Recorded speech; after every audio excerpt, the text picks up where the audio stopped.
ఉమ్మడి ఆదిలాబాద్ జిల్లా ప్రజలకు మంత్రి సీతక్క శుభవార్త చెప్పారు. నాగోబా జాతరలో కీలక ఘట్టమైన ప్రజా దర్బార్లో సీతక్క పాల్గొన్నారు. ఉమ్మడి ఆదిలాబాద్ జిల్లా అభివృద్ధిపై ముఖ్యమంత్రి రేవంత్ రెడ్డి ప్రత్యేక శ్రద్ధ పెట్టారని గుర్తు చేశారు. గత ప్రభుత్వం ప్రజా దర్బార్లో సమస్యలపై దరఖాస్తులను స్వీకరించి పక్కన పడేసిందని, కానీ కాంగ్రెస్ ప్రభుత్వ హయాంలో అలా జరగదని మాటిచ్చారు. ఇచ్చిన ప్రతి దరఖాస్తును క్షుణ్ణంగా పరిశీలించి సమస్యల పరిష్కారానికి కృషి చేస్తామని హామీ ఇచ్చారు.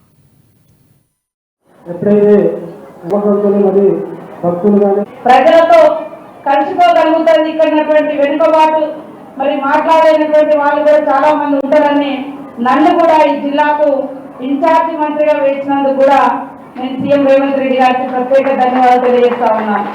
ఎమ్మెల్యేలు ఉండొచ్చు, బట్ ఈ ప్రజా దర్బార్కు కారణమైనటువంటి వ్యక్తులు మహనీయులు, పోరాట యోధుడు కొమరం భీం. ఆయన పోరాటాన్ని పరిశీలించడానికి వచ్చి ప్రభుత్వానికి నివేదిక ఇచ్చి ఇలాంటి సమస్యలన్నింటి కూడా పరిష్కార వేదికలు ఉండాలి, గుట్టల నుంచి పుట్టల నుంచి అందరూ కలుసుకునే డే జాతర సందర్భంగానే హెమంత్ దాస్ గారు గవర్నమెంట్ సూచించడంతో అప్పుడు ఆనాటి ప్రభుత్వము నిర్వహించింది నిజాం ప్రభుత్వము. తర్వాత కలెక్టర్లు, ఎస్పీలు, ఇప్పుడు ప్రజాస్వామిక వ్యవస్థలో స్వతంత్రం వచ్చిన తర్వాత మనం నిర్వహించుకుంటున్నాం.